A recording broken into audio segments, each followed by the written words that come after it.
हल्का रहता है। तो उसी अनुसार बाबा कहते कि आत्मा के अगर ड्रिल करते रहेंगे तो आत्मा भी हल्की रहेगी, फ्लेक्सिबल रहेगी। जब चाहे तब हम जिस स्वरूप में टिकना चाहें उस स्वरूप में हम टिक सकते हैं। इसीलिए हमको रूहानी ड्रिल जरूर करनी है। तो आज सुनते बाबा से महावाक्य कि बाबा आज हम बच्चों को कौन सी ड्रिल सिखलाते हैं। ओम शांति।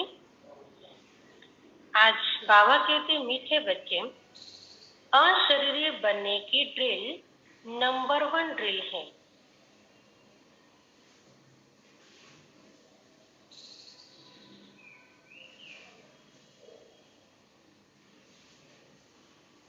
इससे वायुमंडल में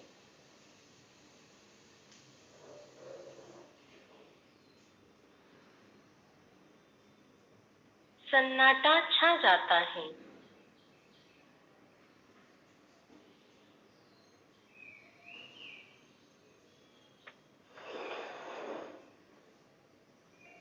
बाबा का डायरेक्शन है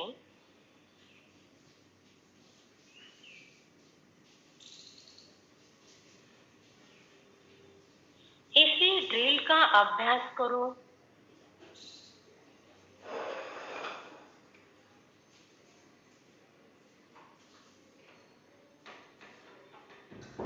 प्रश्न है, दुनिया के अनेक विघ्नों के बीच में रहते हुए, दुनिया के अनेक विघ्नों के बीच में रहते हुए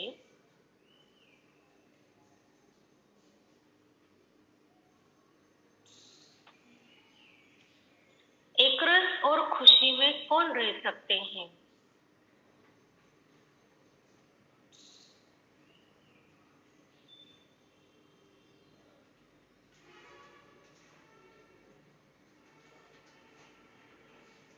कौन रह सकते? Sunanda Ben, Sunanda Ben.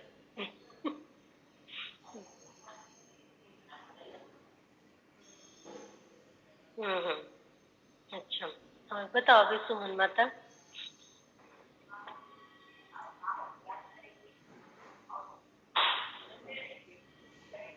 हम्म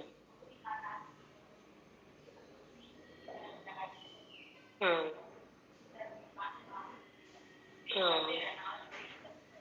बराबर है।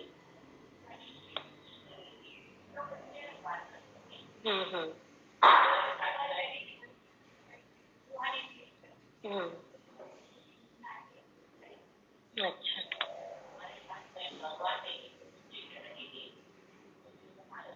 अच्छा। उत्तर है, जो किसी भी विघ्न की परवाह नहीं करते।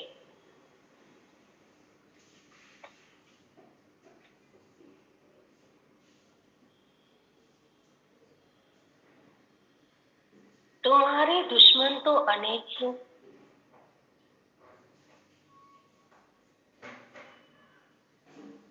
विघ्न डालेंगे, कलंक लगाएंगे,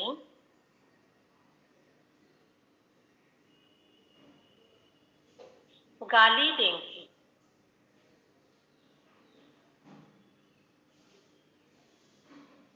लेकिन याद रहे,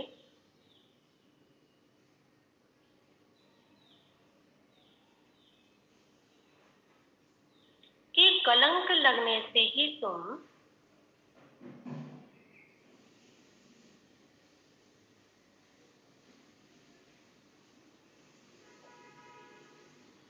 कलंकी घर बनते हो।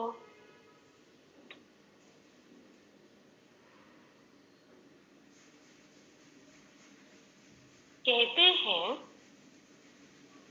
श्री कृष्ण ने चौथ का चंद्रमा देखा।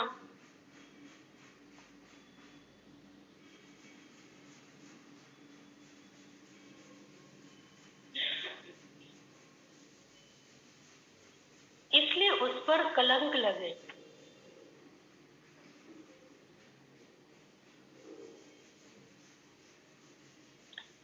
अभी तुम बच्चों पर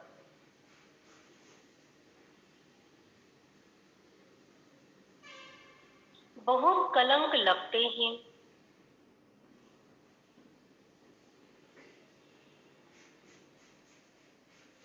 अंत में तुम कहेंगे,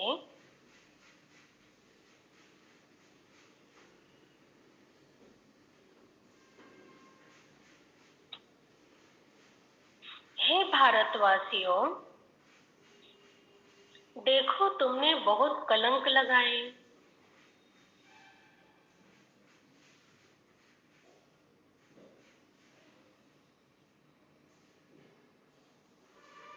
और हम अभी कलंगीधर बनते हैं।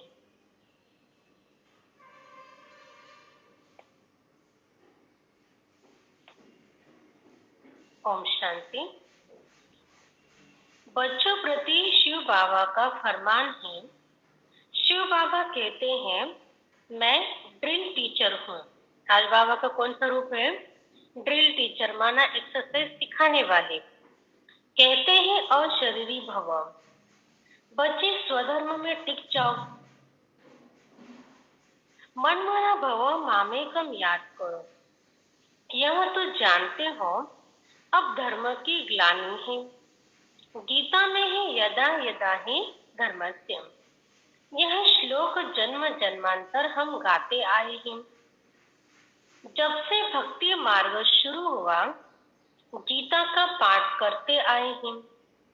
भक्ति मार्ग जब से शुरू हुआ है तो जो गीता शास्त्र है उसको सभी लोग पढ़ते आते हैं, शिव बाबा की पूजा करते आए हैं। वही शिव बाबा अब कहते मामे कम याद करो। तुम पर फिर से माया का परछाया पड़ गया है। अब मैं आया हूँ माया पर जीत पहनाने के लिए। इसलिए मन मना भव, क्योंकि तुमको वापिस जाना है मेरे परम धाम में। अगर श्री कृष्ण होता तो कहते मध्याजीत भव। मन मना भव नहीं कहते थे, लेकिन मध्याजीत भव, क्योंकि मध्य में श्री कृष्ण आते हैं ना। श्री कृष्ण को कृष्णपुरी में याद करो। ज्ञान का दाता कोई श्री कृष्ण नहीं है, वह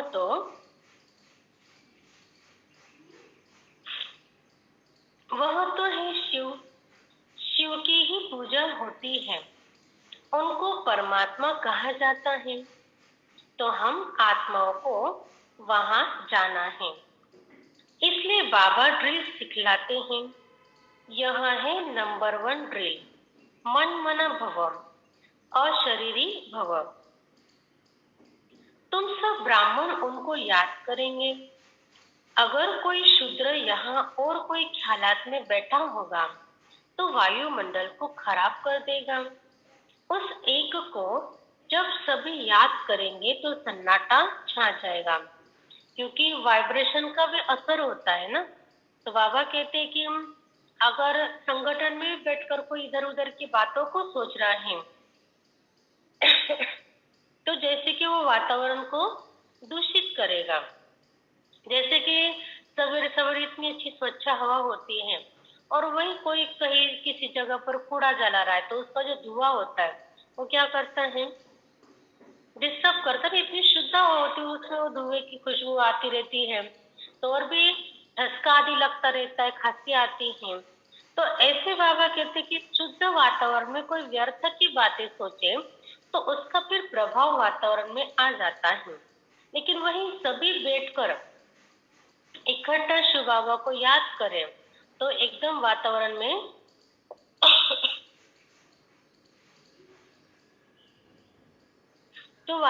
में सन्नाटा हो जाता है। जैसे कोई मरता है तो सन्नाटा हो जाता है। आत्मा के अशरीरी होने का प्रभाव पड़ता है। देखो, एक आत्मा जो खुद की इच्छा से भी नहीं शरीर छोड़ा हुआ है, वो ऐसे अपने समय अनुसार मर गए, लेकिन फिर भी उस आत्मा ने अशरीरी बनने का अनुभव किया तो उसका प्रभाव वातावरण में पड़ जाता है। कई बार हम ऐसी जगह पर जाते जहाँ पर मौत हुई है तो एकदम शांत शांत लगता है कि नहीं, रोने वाले रोते रहते, काम करने वाले करते रहते, सारी विधि करने वाले करते रहते, लेकिन वातावरण में एक अजीब सा सन्नाटा आ जाता है। हम कभी स्मशान भूमि की तरफ भी चले जाए ना, ऐसे ऐसे से, तो भी वहां पर सन्नाटे का अनुभव होता है। शांति होती लेकिन सन्नाटे वाली होती है। क्यों? क्योंकि वहां पर वो अलग ही वाइब्रेशन बने हुए रहते हैं। तो अब बाबा कहते तुम सब आत्माओं को वापस ले जाऊंगा। काल तो काल तो एक आत्मा को ले जाता है।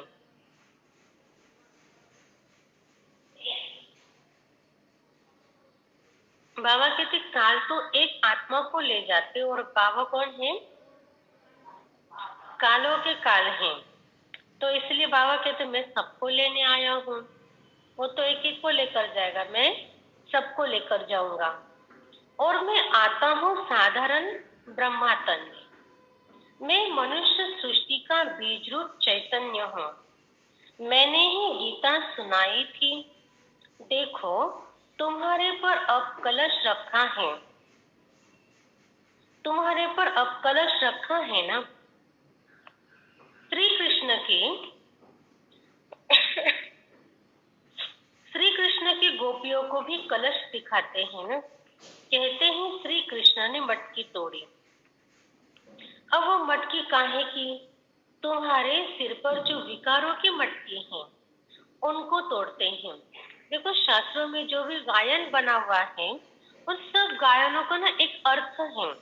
तो बाबा कहते हैं कि दुनिया में से जो भागवत में लिखा हुआ है कि कृष्ण क्या करते थे, जो गोपिकाएं मटकियां लेकर जाते थे ना, दूध की, घी की या फिर वो मक्खन की, तो उसको वो तोड़ता था। अब ये जो काम की चीज है उसको तोड़े तो फिर उस बच्चे को बेकार ही कहेंगे ना, उसको कोई भगवान के रूप में थोड़ी ना मानेगा, क्योंकि वो तंग कर रहा है। लेकिन बाबा कहते हैं कि एक्चुअल में उसने मटकी को एक दूध घी की नहीं तोड़ी है, लेकिन मटकी कौन सी तोड़ी है? विकारों की मटकी तोड़ी हुई है। उनको तोड़ते और फिर ज्ञान अमृत का कलश देते हैं। बाकी सत्युग में थोड़ी कोई ऐसी बात हो सकती है।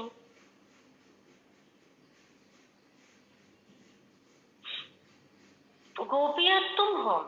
गोपी वल्लभ की गोपियों पर जो जहर का कलश था वह फोड़ ज्ञान अमृत का कलश रखते हैं।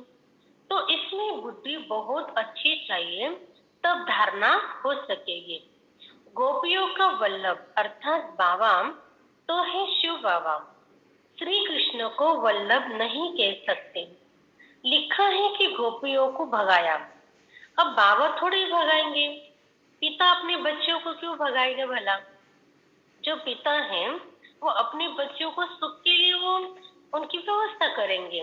बाकी वो किसी को कैसे भगाएंगे आदि आदि ये बातें नहीं हो सकती हैं। यह तो कायदा ही नहीं है।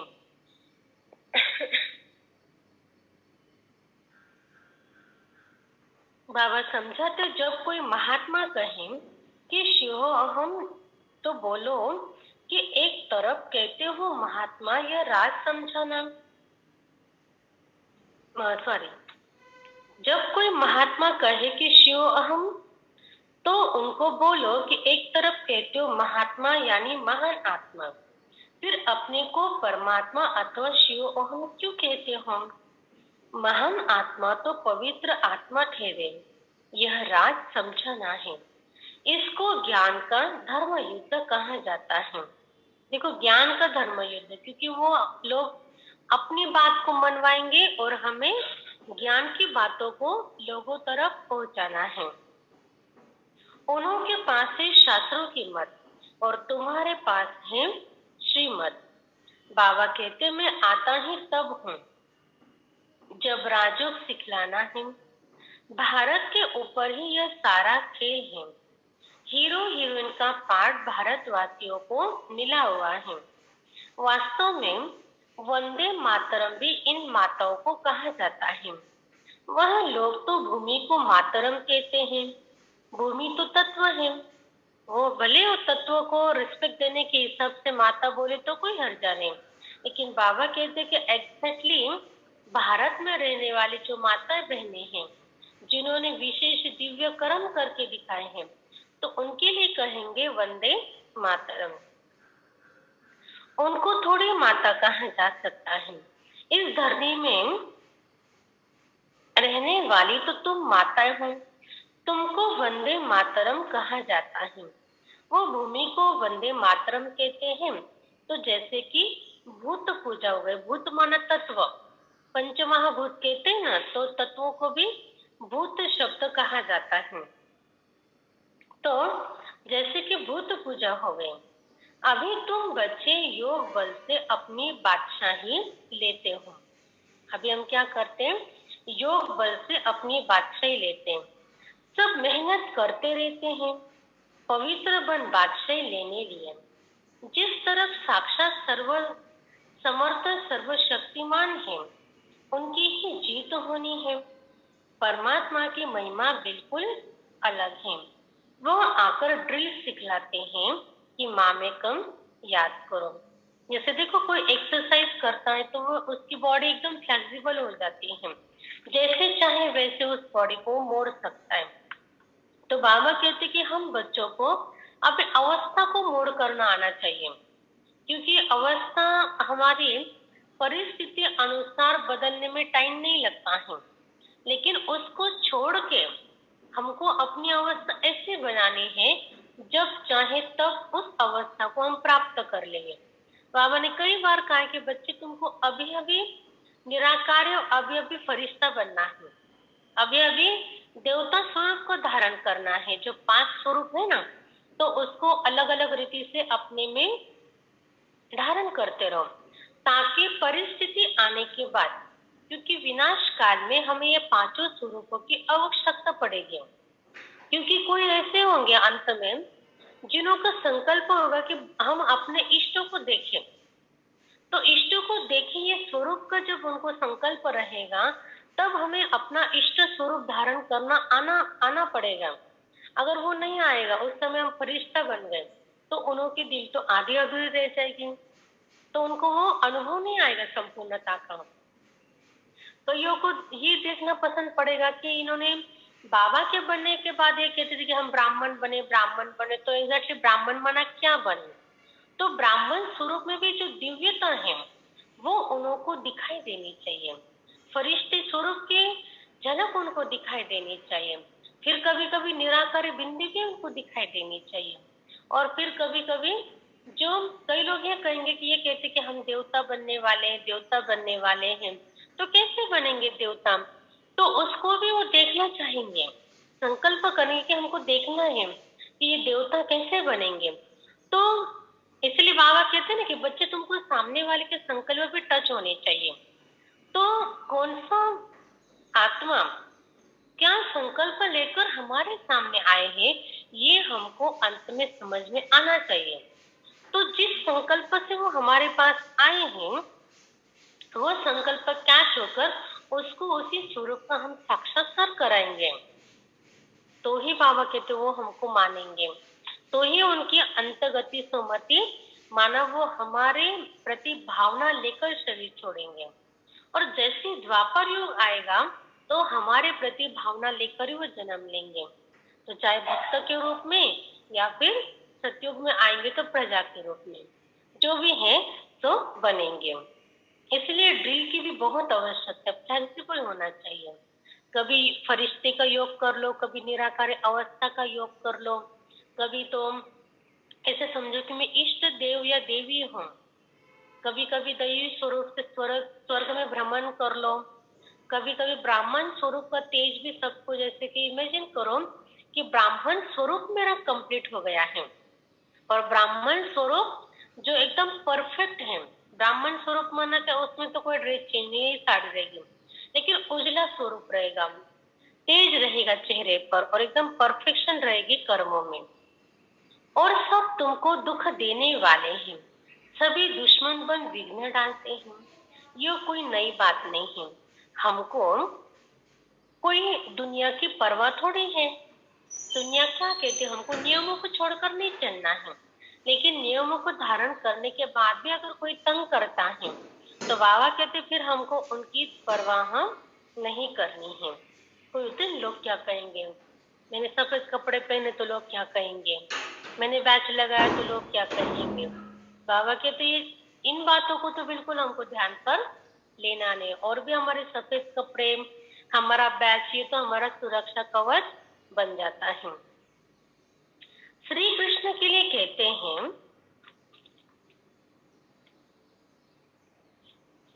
कि चौथ का चंद्रमा देखा तब इतनी गाली खाई, कलंक जिन पर लगाते हैं वही फिर कलंगी धर भी बनेंगे।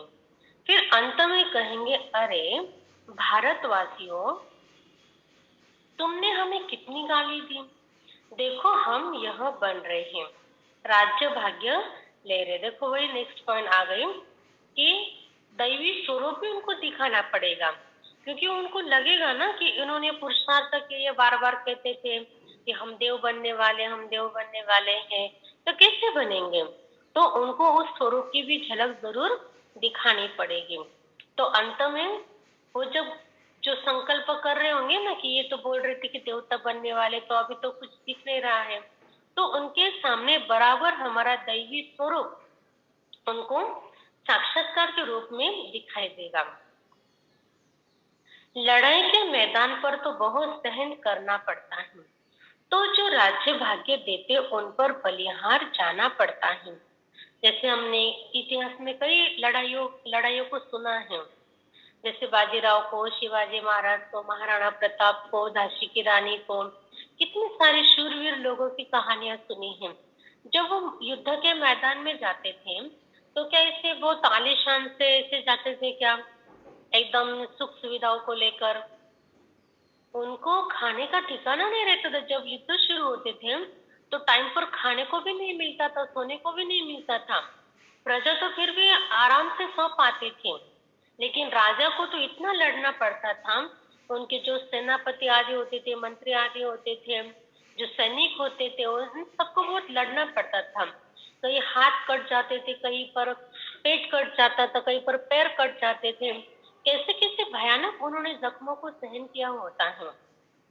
लेकिन हमें बाबा कहते कि तुमको तो ऐसा कुछ युद्ध नहीं करना है, हमको जाना है कि ढाल तलवार लेके युद्ध के मैदान में। कहीं सर कटे।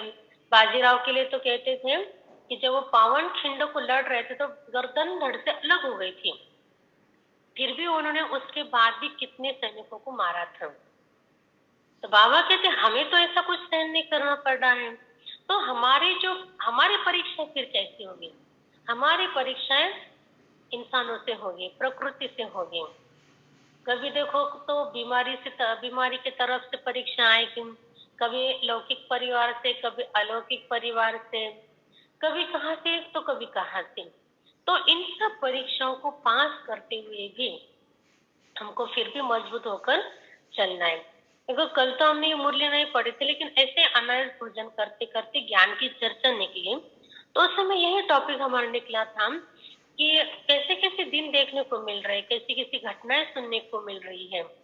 माना एकदम अलग अलग ऐसा लगता है कि इंसान ये क्या कर रहा है। कल ही वो एक बहन ने बताया कि एक लड़के ने लड़के को मारा, तो उसका सबूत मिटाने के लिए उसने क्या किया, उसके मांस को मिक्सर में घुमाया, उसको पकाया। देखो कितनी विनाशकारी विपरीत बुद्धि है।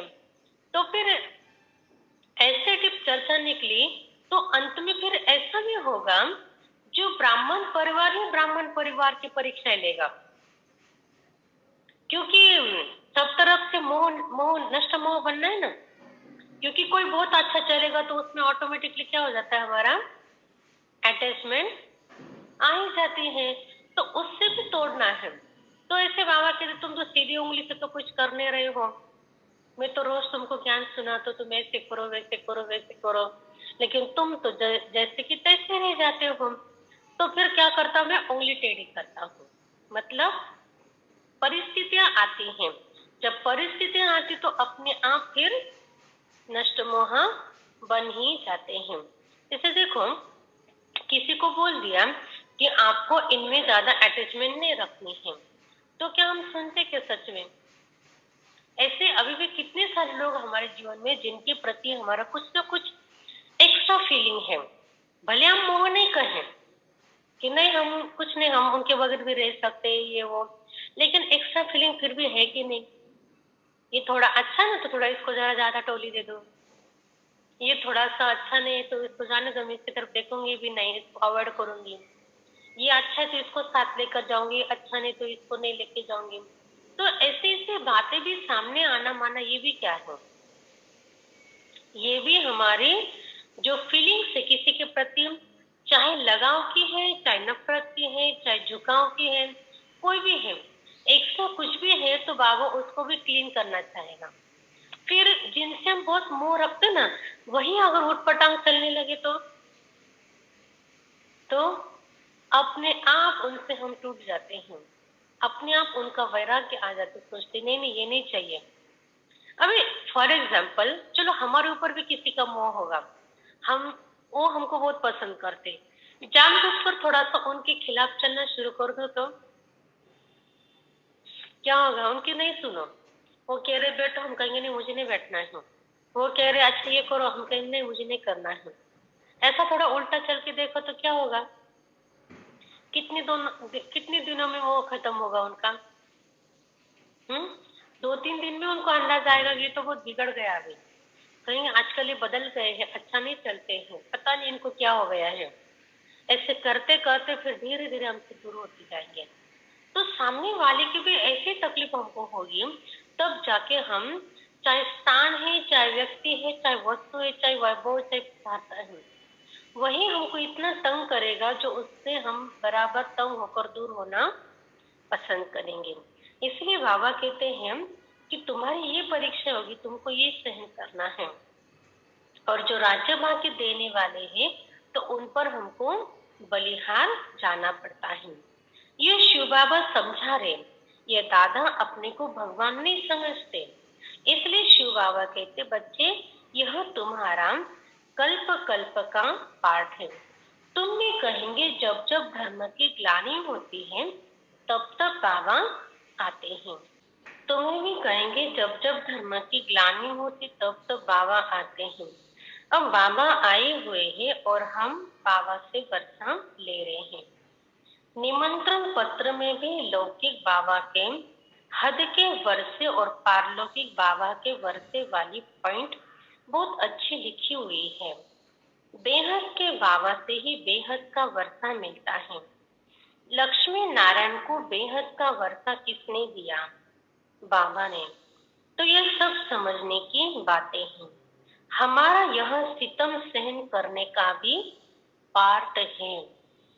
बाबा कहते हैं सितम सहन करने का भी पार्ट है। यहाँ बैठे हुए किसी को है ऐसे सितम, घर वाले मार रहे, पीट रहे, मुरली को नहीं आने दे रहे हैं, कोई है तो अगर हाथ खड़ा करो जरा। भाई लोग, आपकी पत्नियां नहीं आने देते, ऐसे कुछ है क्या? किसी को भी नहीं। ये उस समय की बातें थी जो उस समय पर फिर ऐसे आधे आधे तंग किया जाता था, जो आने को मना करते थे।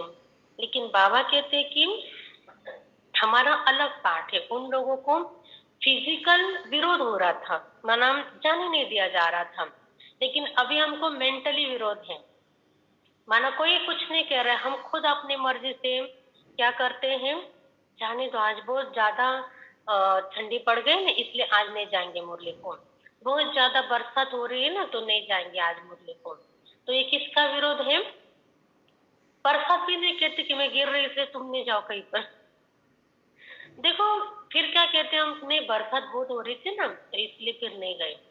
लेकिन जो ड्यूटी पर जाने वाले लोग होते हैं, क्या उनको चलेगा ऐसे बहाना देकर? बरसात बहुत हो रही थी, बहुत ठंडी पड़ी हुई थी इसलिए फिर नहीं गए ऑफिस।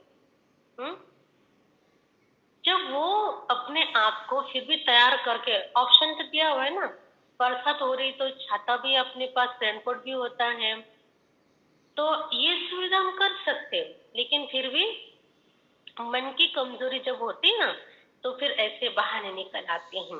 तो बाबा कहते अभी हमको ये मन का सितम सहन करना है। इसलिए वो जो शिव पिया साथे वो जो गीत है ना, उसमें एक लाइन बहुत अच्छी बोली है, आत्मा सीता मन रावण। आत्मरूपी सीता को कैद किसने किया है? कोई बाहर से माया रावण नहीं है, अपना ही मन क्या है रावण है और उसने उस सीता को बांध के रखा हुआ है। तो सच में यही बात है, हमारा मन ही अपने आप को क्या कर रहा है, अभी पुरुषार्थ से वंचित रख रहा है, शिव बाबा से दूर रख रहा है। तो यह सब समझने की बातें हैं ना। 21 जन्मों के लिए बादशाही मिलती तो इसमें मेहनत करनी पड़ती है। गाया जाता है son shows father, student shows teacher. अब तुम्हारा रियल पार्ट है, तुम समझा सकते हो। वही हमारा बाबा टीचर सदगुरु है, वही मनुष्य सृष्टि का बीज रूप रचयिता है, सब जीव आत्माओं का बाप है। उनको सर्वव्यापी कैसे कहेंगे? बाबा तो ऊपर रहने वाले हैं, तब तो दुख में उनको याद करते हैं। वह आते तब हैं जब धर्म ग्लानि होती। बाबा कहते हमारी जन्मभूमि भारत के रहवासी जब दुखी होते हैं तब मुझे आना पड़ता है। परमात्मा की जन्मभूमि भारत है, ये अक्षर कोई के मुख से कभी निकलेगा नहीं। अगर सब परमात्मा हो तो सबकी जन्मभूमि भारत तो होगी।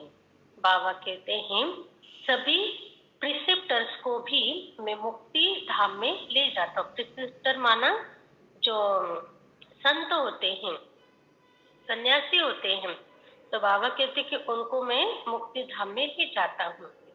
जब उन्हों को यह मालूम पड़े कि हमको मुक्ति देने वाले बाबा हैं, वो भारत में जन्म लेते हैं, तो भारत बहुत बड़ा भारी तीर्थ बन जाए। ये तो अंत में पता चलेगा, अंत में तो सबको यहाँ पर आना ही है।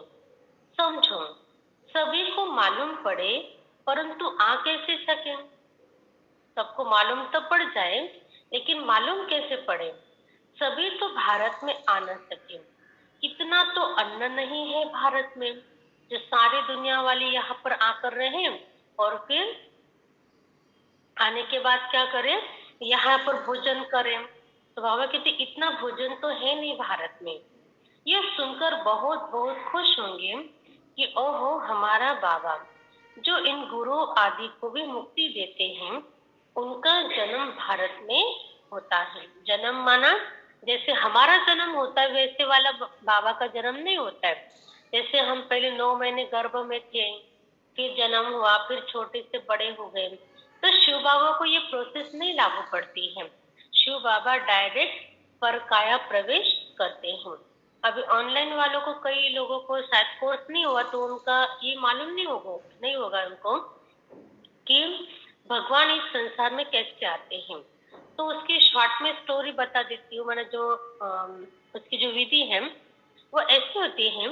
एक उदाहरण देखो, जैसे कहीं किसी जगह पर हमको कुछ सालों के लिए जाना है, सिर्फ 1-2 साल के लिए, कुछ महीनों के लिए काम के हिसाब से, तो हम वहां पर अपना घर बनाते हैं क्या? तुरंत जमीन खरीदी करो, बांधकाम करो।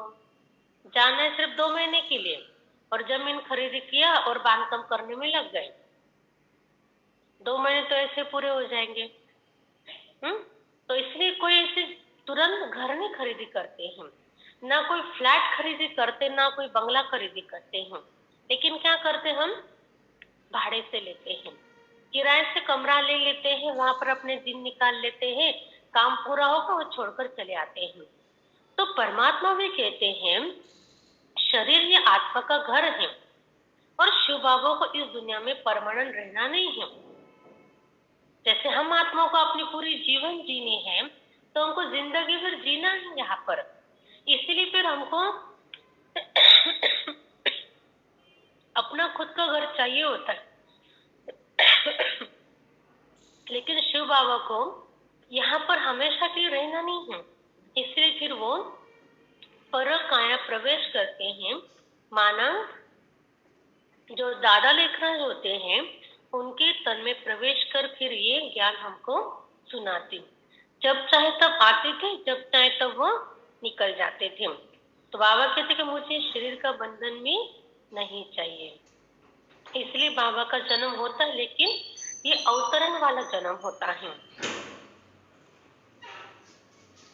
पहचानेंगे तो नॉलेज से ना, और क्या देखेंगे।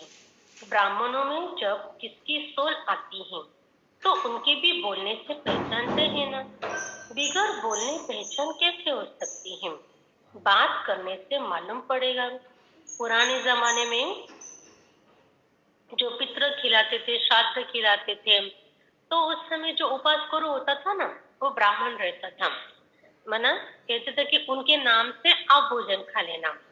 तो उस समय सच में उनको भासना आती थी कि हमारी जो गई हुई व्यक्ति है वो इस ब्राह्मण में आकर वो भोजन खिलाती है, मतलब खाती है। तो बाबा के तो कैसे पता पड़ेगा? अब रंग रूप तो इस ब्राह्मण का है और वो आत्मा आई कि नहीं आई कैसा पता पड़े? तो उनको पता पड़ता है उनके बोलने चलने से, क्योंकि हर व्यक्ति का एक बोलने का ढंग होता है, बोलने का तरीका होता है। तो उससे पता चल जाता है कि इसमें वो आत्मा आई है कि नहीं आई है। तो बाबा कहते कि मैं भी आया हूं कि नहीं आया हूं, कैसे पता चलता है? देखो, ब्रह्मा की वाक्य रचना अलग होती है और शिव बाबा की वाक्य रचना अलग होती है। कोई कितना भी कॉपी करे ना शिव बाबा की आवाज निकालने की, लेकिन वाक्य, बाबा के वाक्य देखो कितने अलग है। अगर यही लाइन मुझे बोलनी तो मैं अलग रीति से बोलूंगी, लेकिन बाबा की लाइन एकदम अलग होती है। तो बाबा कहते कि बोलने से पहचानते, बिगर बोलने से पहचान कैसे हो सकती?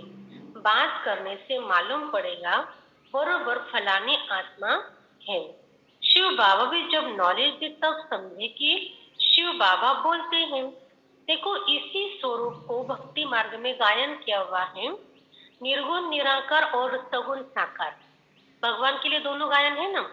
एक तरफ कहते निर्गुण निराकार, माने जिसमें कोई भी गुण नहीं है, ऐसा निराकार है परमात्मा।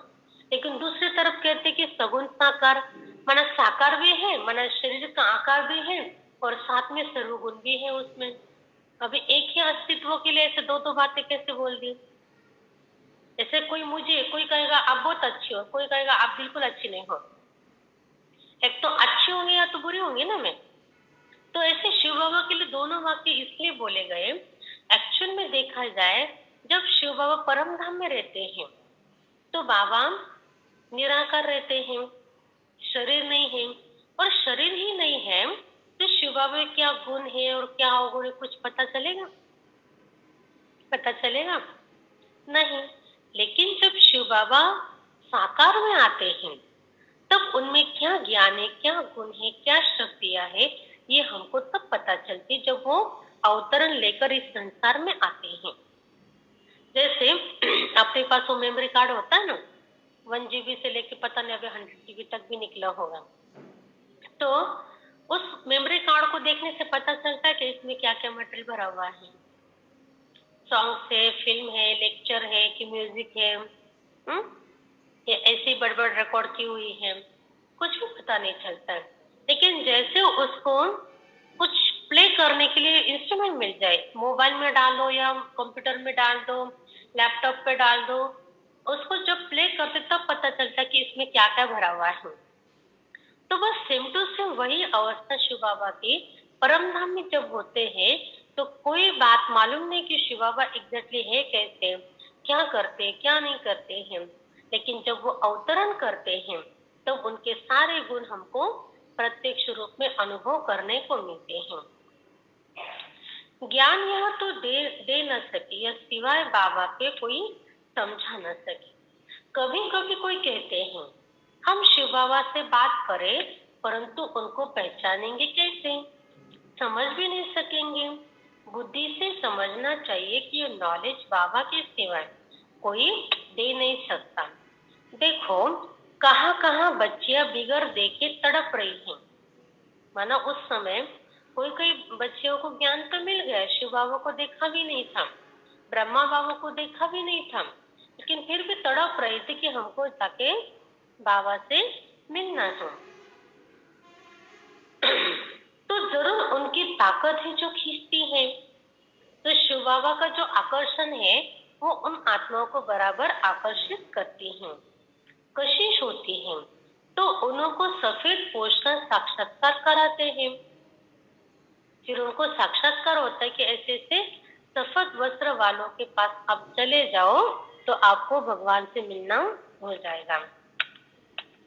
इसलिए बाबा कभी हमारे ड्रेस बदलने नहीं देते हैं, क्योंकि बाबा को कभी हमारा साक्षात्कार कराना होगा और हम ये रंगीन ड्रेस में, तो बाबा हमें कैंसिल कर किसी और सफेद ड्रेस वाले का साक्षात्कार कराएगा फिर, इसलिए ड्रेस फिक्स है।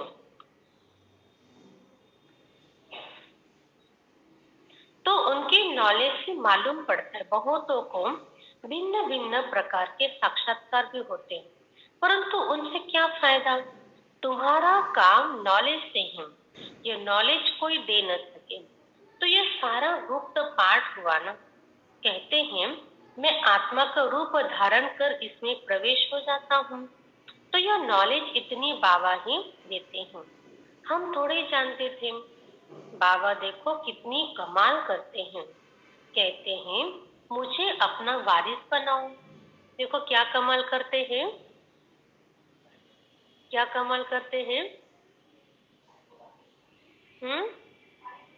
वारिस बनाओ, बनाते नहीं, वारिस बनाओ मुझे। वारिस बनाने का मतलब क्या होता है? चुप हो गए भाई सभी। तो वारिस बना अर्थात जैसे हमारा जो बच्चा वारिस बनता है, तो उनके प्रति जो करते हैं वैसा हमको शिव बाबा के प्रति भी करना है। तो अभी जरूरत तो पड़ेगी फिर वारिस बनाने की। तो बाबा बराबर पॉइंट। हाँ लीला माता तैयारी कर रहे हैं। बाबा बराबर अपना काम उठाते हैं। जो बाबा ने कह दिया वारिस बना, तो अभी समझ लेना क्या करना है, म्यूजियम बन रहा है अपना। सब चुप हो गए। देखो ये भी हमारा भाग्य होता है, जो भगवान के कार्य में हम सहभागी बन पाते हैं। तो ये भाग्य की बात है हमारे लिए। और भी तो ये नॉलेज इतनी बाबा ही देते, हम थोड़ी जानते हैं। बाबा देखो कितनी कमाल करते हैं, कहते मुझे अपना वारिस बनाओ, मैं तुम्हारी इतनी सेवा करूंगा। देखो सिर्फ इसके लिए वारिस नहीं बनाओ, लेकिन बाबा ने कहा मैं वारिस बनूंगा तो मैं क्या करूंगा? मैं तुम्हारी इतनी सेवा करूंगा जो तुम्हारा बच्चा भी कभी नहीं कर सकेगा, जो तुम्हारा लौकिक बच्चा भी नहीं कर सकेगा। क्या इस बात पर विश्वास है सबको? है? इतना कॉन्फिडेंटली आवाज नहीं आ रही है ना? देखो बाबा के ऊपर विश्वास रखो और अकल्याण हो जाए तो हो ही नहीं सकता है, कभी भी नहीं, कहीं भी नहीं, कोई भी नहीं कर सकता है इतना, क्योंकि बाबा सर्व समर्थ है ना। भले वो अपने बच्चे के रूप में ऐसे नहीं आएगा, लेकिन हमें जीवन में जहां पर भी कुछ भी जरूरत पड़े तो बाबा वहां पर किसी न किसी को पहुंचा देगा। ऐसा होगा ही नहीं जो हम बीमार हैं और बाबा का हम पर ध्यान नहीं है। बराबर बाबा हम तक वो सेवा पहुंचा देगा, वो मदद पहुंचा देगा। तो ये बाबा की कमाल है, जो लौकिक एक बच्चा भी नहीं कर पाएगा। इतनी बड़ी कमाल बाबा कर देते हैं। बाबा के तुम एक जन्म मुझे वारिस बनो, मैं तुमको 21 जन्मों के लिए राज्य भाग्य दूंगा। मंजूर है सौदा? श्रेया मंजूर है? सुनीता बेन मंजूर है? देखो एक जन्म को बाबा को वारिस बना लो और 21 जन्म बाबा फिर हमको क्या करेगा? राज्य भाग्य देगा। फिर भी अगर वारिस न बनाओ, देखो बाबा ने आगे की लाइन भी बोल दी है, फिर भी अगर वारिस न बनावे तो तकदीर कहा जाता है। बाबा कोई जबरदस्ती नहीं करेगा, नहीं नहीं मुझको बनाओ, नहीं तो देखो मैं क्या करता हूँ। बाबा के दिन नहीं बनाएंगे तो नहीं बनाएंगे, लेकिन फिर तुम्हारी तकदीर में उतना कम हो जाएगा। तुम बच्चियां जानते हो हम शिव बाबा से वर्षा लेने लिए यहाँ आए हैं। शिव बाबा को और वैकुंठ को तुम सिवाय दिव्य दृष्टि के देख न सको। ज्ञान तो बिल्कुल क्लियर मिल रहा है। हमको बाबा राजयोग सिखलाते हैं। ऊंचे से ऊंच वर्षा है वैकुंठ की बादशाही। तो भी पढ़ाई से मिलती हैं। कोई भी राजयोग सिखला न सके, हम नर से नारायण बनते हैं। ये राजयोग सिखलाते ही अंत में हैं। तो फिर सतयुग में राजा रानी बनेंगे। यह मुसलों की लड़ाई प्रसिद्ध है। मुसलमाना जो भक्ति मार्ग में कहते हैं कि मुसल, लेकिन एक्चुअल में मुसल नहीं, मिसाइल की बात है। अभी इस दुनिया में कौन सी लड़ाई लगेगी? मिसाइल्स की। अभी कोई बंदूक लेकर नहीं लड़ेगा, अभी कोई तलवार ढाल लेकर नहीं लड़ेगा, लेकिन लड़ाई का पैटर्न है मिसाइल छोड़ देंगे एक दूसरे के देशों के ऊपर, जिससे महाविनाश होगा। गीता से देवी देवता धर्म की स्थापना हुई। उस समय तो और कोई धर्म था नहीं। वे सब कहाँ थे, कहाँ गए? विनाश हुआ बिल्कुल सहज बात है। ट्रेन में तो तुम बच्चे बहुत सर्विस कर सकते हो, फिर भी प्रजा तो बन जाएगी। किसी को भी ज्ञान दो तो वो बेच नहीं जाएगा। आप कहेंगे हमने ज्ञान दे दिया, अभी वो पता नहीं जाएगा कि नहीं जाएगा सेंटर पर, लेकिन बाबा के तुम्हारी प्रजा तो बन जाएगी। देखो, हम किसी को भी ज्ञान दे, किसी को, वो ज्ञान में चले न चले, लेकिन वो हमारे लिए भक्त या प्रजा दोनों का रोल तो जरूर प्ले करेंगे, क्योंकि भक्तों की भी भीड़ चाहिए और प्रजा भी तो चाहिए ना। सामने बहुत सारे लोग होंगे तभी तो उसके ऊपर राजा बन पाएंगे ना हम। सामने कोई नहीं, तू राजा में रानी, कौन भरेगा पानी? फिर तो कुछ भी काम नहीं होगा। इसलिए बाबा कहते राज्य करने के लिए प्रजा भी तो चाहिए, तो प्रजा बनानी पड़ेगी। एक बार हम प्रदर्शनी कर रहे थे तो एक भाई ने मुझे बहुत अच्छा प्रश्न पूछा। बोला दीदी, जैसे कहते कि हम जिन आत्माओं को ज्ञान देते हैं, तो वो आत्मा हमारे एक तो वारिस बनेंगे, प्रजा बनेंगे या भक्त बनेंगे।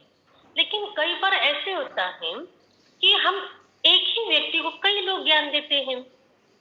जैसे किसी ने, हमने प्रदर्शन लगी, कोई आत्मा आई और उसने प्रदर्शनी थोड़ी सी सुन ली हमसे, लेकिन वो ज्ञान में नहीं आए।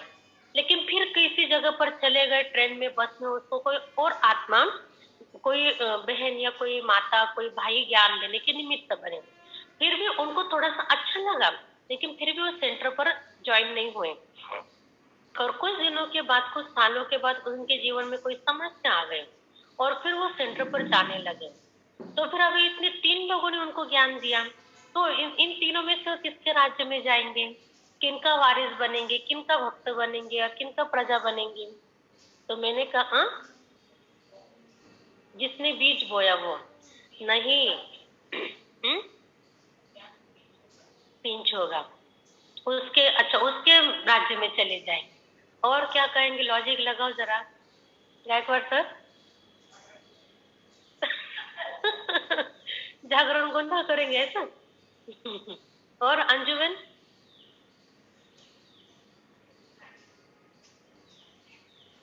अच्छा, देखो इसका ये राज होता है कि 8 गद्दियां चलेगी, 12 गद्दियां चलेगी, तो हर जन्म में प्रजा चाहिए ना। तो जब ये पहला वाला राजा बनेगा तब भी वो उसके राज्य में आएगा, चाहे वारिस बने, चाहे भक्त बने, चाहे प्रजा बने। फिर दूसरे नंबर में वो राज्य करेगा दूसरा वाला, तो उसके भी तो राज्य में चाहिए ना पब्लिक। फिर तीसरा वाला, जितने लोगों ने भी ज्ञान दिया और वो जो अगर राजा बनने वाले हैं तो उनके कनेक्शन में वो आएगी ही आएगी आत्मा।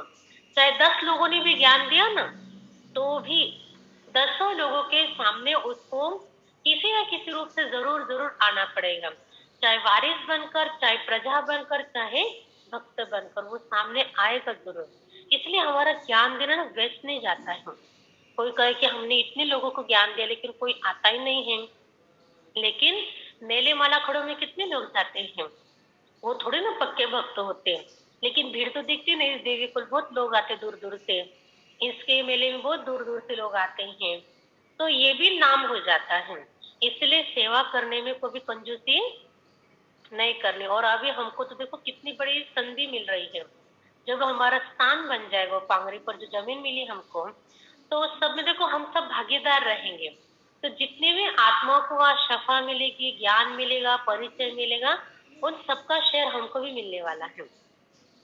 तो इसलिए अभी मुख से भी हमको सेवा करनी, वाणी की भी सेवा करनी है, धन से भी करनी और तन से भी करनी, क्योंकि वहां पर तीनों लगेंगे। तन भी लगेगा सेवा में, मन भी लगेगा और धन भी लगेगा। तीनों तरीके से सेवाओं को चांस हमको वहां पर मिल रहा है।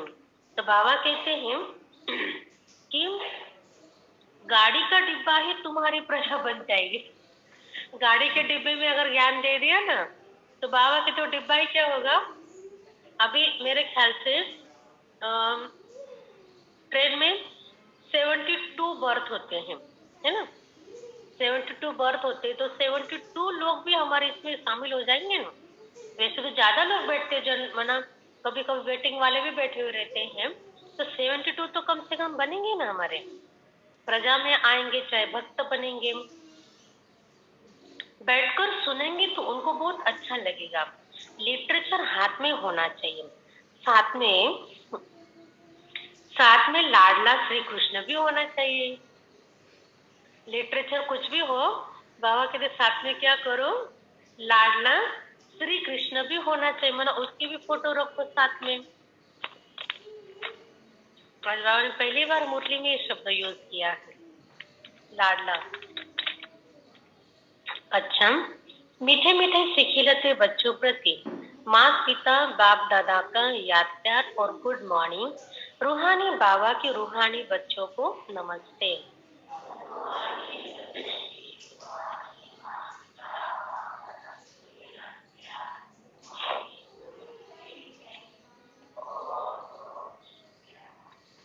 सार है पहली पॉइंट, 21 जन्मों की तकदीर बनाने के लिए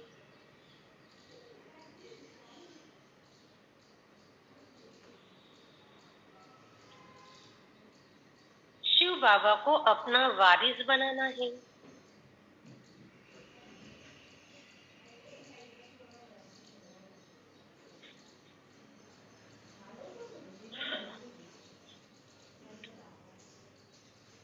हर कर्म से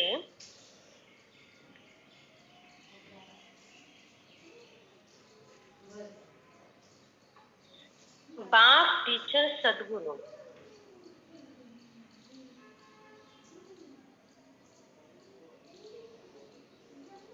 तीनों का शो करना है।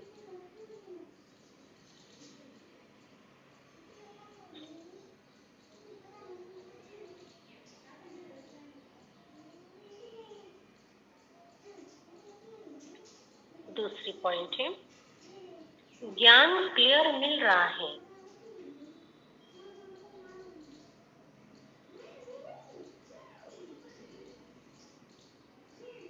इसलिए साक्षात्कार की आश नहीं रखनी है। किसी ने संकल्प किया होगा बाबा मुझे साक्षात्कार होना चाहिए, तो बाबा ने क्लियर कर दिया कि ज्ञान क्लियर मिल रहा है तो तुमको साक्षात्कार की कोई आवश्यकता नहीं है। साक्षात सर्व समर्थ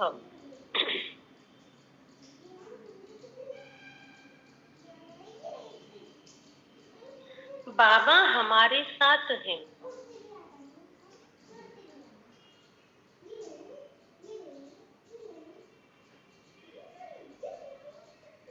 इसलिए विघ्नों से घबराना नहीं है।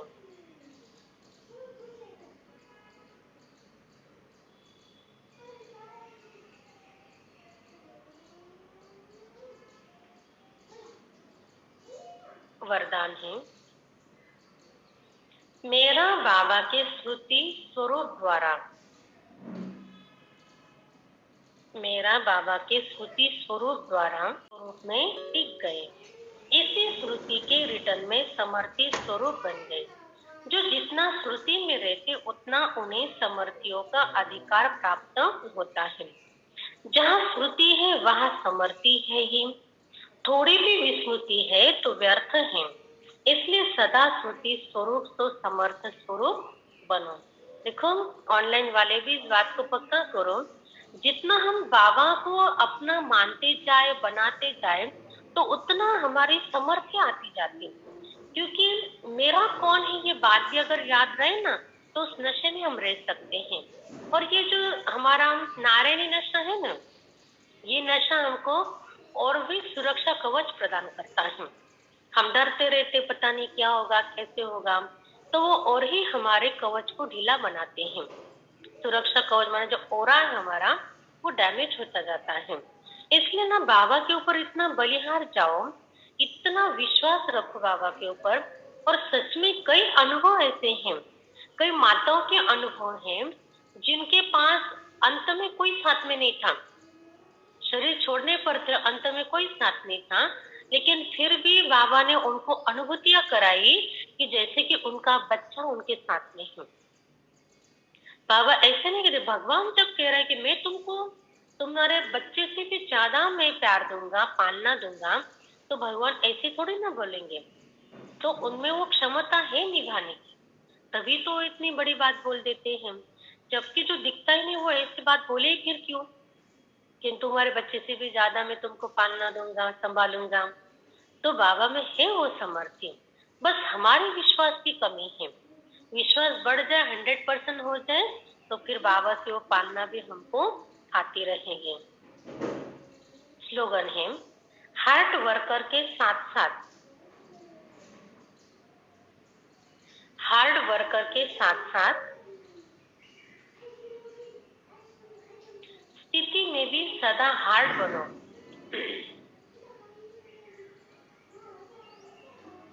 माना मजबूत काम तो कर लेते शरीर से, लेकिन फिर मन बुद्धि को भी इतना मजबूत रखो जो छोटी छोटी बात में नाराज न हो जाए। कई लोग ऐसा ना कुछ बोल भी दे ना तो भी रोना शुरू कर देंगे। मैंने गलती से बोल दिया है, कुछ ऐसे कोई इंटेंशन से भी नहीं, कुछ गलती से बोल दिया, कुछ हो गया, थोड़ा सा भी लग गया, तुरंत गंगा जमुना आंखों से शुरू।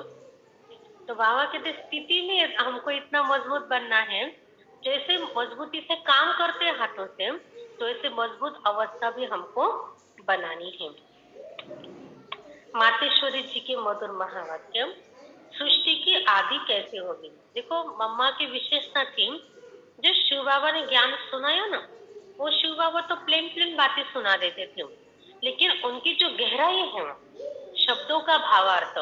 देखो बाबा जो मुरली सुनाते ना, तो उसके कई अर्थ होते, एक होता है शब्दार्थ, एक होता है भावार्थ, एक होता है गहनार्थ, एक होता है उसका पीछे वाला रहस्य, या फिर उसके आगे को मतलब भविष्य को देखकर बोले हुए कुछ वाक्य होते हैं। तो ऐसे कई अर्थ निकलते इस ज्ञान के। तो बाबा कहते हैं कि जो मम्मा थी ना, तो मम्मा इन तीनों अर्थों को एकदम बराबर क्लियर करके फिर हमको वो सुनाते, इसलिए मम्मा के पॉइंट बहुत ध्यान से सुनिए। बहुत मनुष्य यह प्रश्न पूछते हैं कि परमात्मा ने सृष्टि कैसे रची, आदि में कौन सा मनुष्य रचा, अब उसका नाम रूप समझना चाहते हैं, है ना भाई। बहुत लोगों को संकल्प रहता है विनाश के बाद सत्युग कैसे आएगा। अब उस पर उन्हों को समझाया जाता है कि परमात्मा ने सृष्टि की आदि ब्रह्मा तन से की है। पहला आदमी ब्रह्मा रचा है।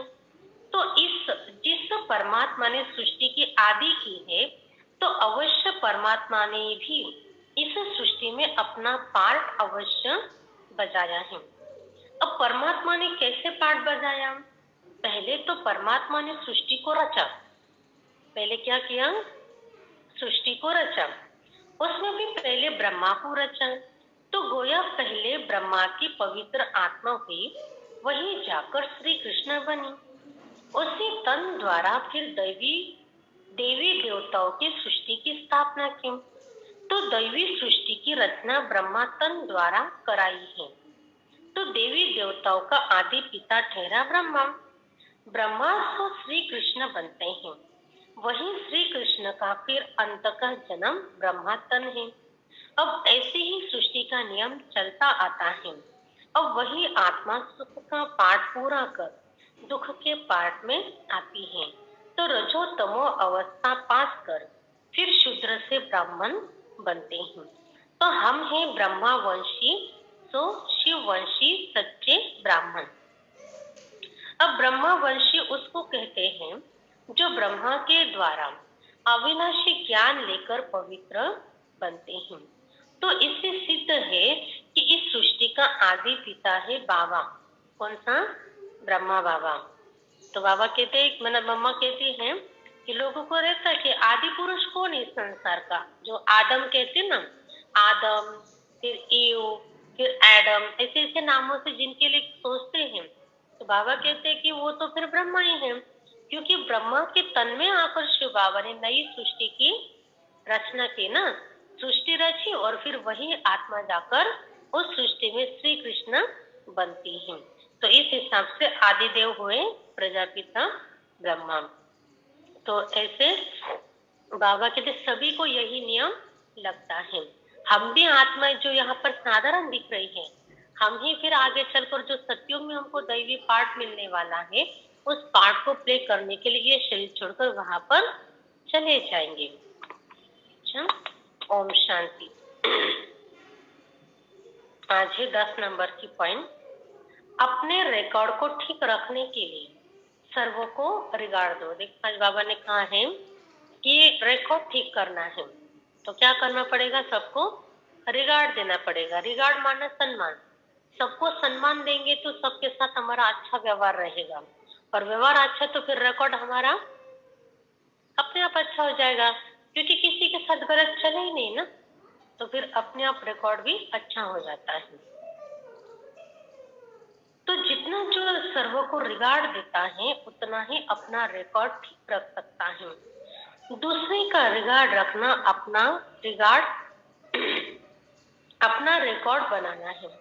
जैसे यज्ञ के मददगार बनना ही मदद लेना है, वैसे रिगार्ड देना ही रिगार्ड लेना है। जैसे यज्ञ को हम सहयोग करते तो यज्ञ भी तो हमको सहयोग करता है ना। ऐसे थोड़ी ना बाबा हमको छोड़ देंगे कि जाओ तुम अपना अपना देख लो। तो जो कर्म हम करते तो वो रिफ्लेक्ट होकर फिर से हमारे पास उसी रूप से आते हैं। अच्छा, ओम शांति।